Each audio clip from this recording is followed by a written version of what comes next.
The Pirate King's left-hand man, the dual axe-wielding pirate known to his enemies as the Mountain Eater, and the mysterious figure we have long wondered about from the cover story in chapter 631. The most diabolical, the most dangerous, a beast slayer! Ladies and gentlemen, Scopper Gaban finally makes his official introduction in One Piece, and it only took 28 years for Oda to finally do this. Scopper Gaban was first shown in chapter 19 during Buggy's flashback. At the time, it was just a random pirate we knew nothing about, and even his name took 15 years to be revealed because it was first shown in the 5th data book called One Piece Blue Deep Characters World, which went on sale in 2012. But now, with chapter 1139, Scopper Gaban has been revealed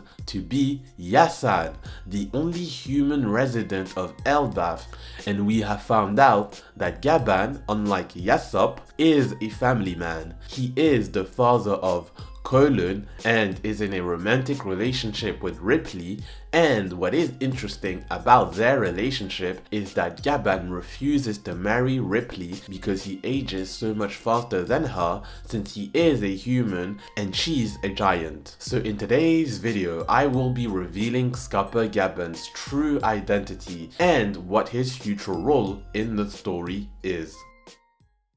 The first intriguing detail about Gaban's appearance is the scar on his forehead, and the shape of it really resembles the form of a flame. This immediately brings to mind the mysterious figure mentioned by Blackbeard and Kid, who, according to them, he possesses a road poneglyph. And I do believe that this mysterious man could be Scopper Gaban because the more I looked into this theory, the more it made sense. The first clue suggesting that Gaban is the man marked by flames is that only the Roger pirates knew where all the 4 road poneglyphs were because they're the only pirate group to have ever gathered all of them, but suspiciously, one has been missing ever since they came back from Laugh Tale. So since the Roger pirates had all 4 road poneglyphs at some point, it only makes sense that a member of Roger's crew would know the exact location of the last road poneglyph that is currently missing. Scopper Gaban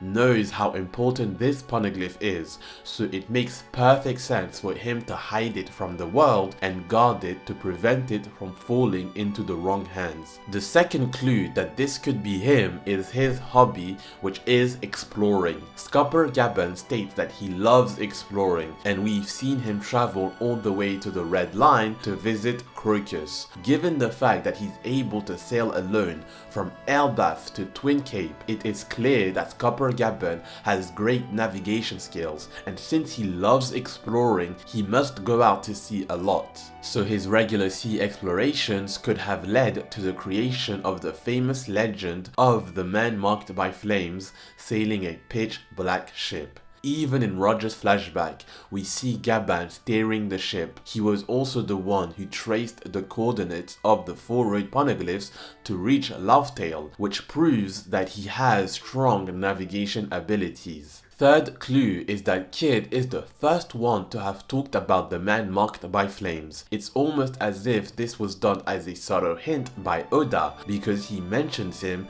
and then heads straight to Elbaf. Oda could have chosen this destination for Kid because now we know that Scopper Gaban is on Elbaf and he could potentially be the man marked by flames. So in reality, Kid did go to the right island because he was looking for the man marked by flames. The fourth clue that could hint to Gaban being the man marked by flames is the Oro Jackson.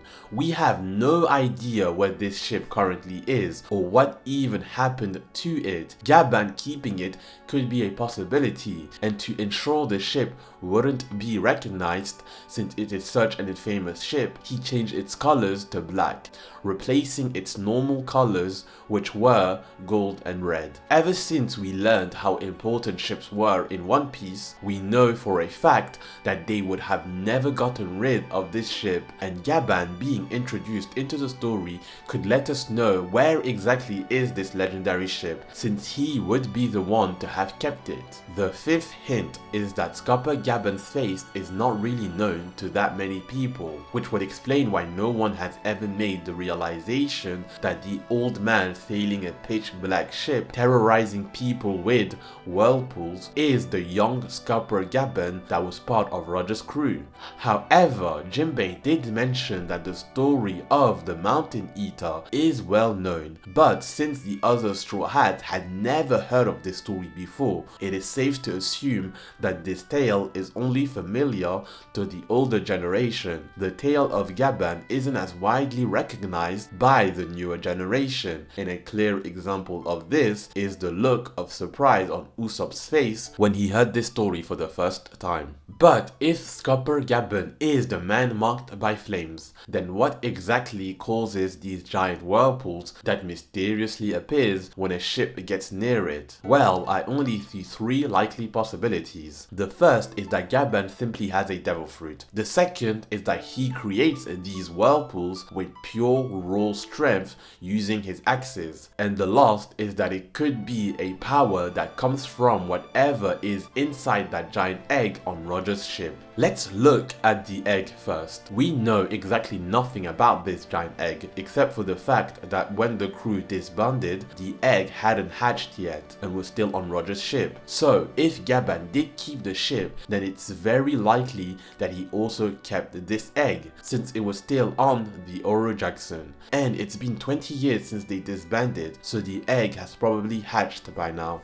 And if you guys remember, during the battle against Shiki, a mysterious storm appeared that destroyed half of Shiki's fleet, allowing the Roger pirates to win. During this moment, the egg was on Roger's ship, and since we don't know what kind of creature is inside it, it could have been this creature that generated this sudden climate change. A creature that is now used by Gaban to swallow up anyone who tries to get their hands on the last road poneglyph. The second possibility, though less likely, is that Gaban spins with his two axes, creating a whirlpool, similar to what Zoro does with some of his attacks. This could showcase just how strong Scopper Gaban truly is, and it could be the main attack he uses when he is at sea. And finally, there's the possibility that these whirlpools are simply the result of a devil fruit ability, specifically the water devil fruit. Even though this devil fruit represents a paradox in One Piece, it is still very possible for Oda to introduce it in the story at some point. If we look at chapter 1069, Vegapunk states that every devil fruit embodies a different wish someone had for our evolution, meaning that devil fruits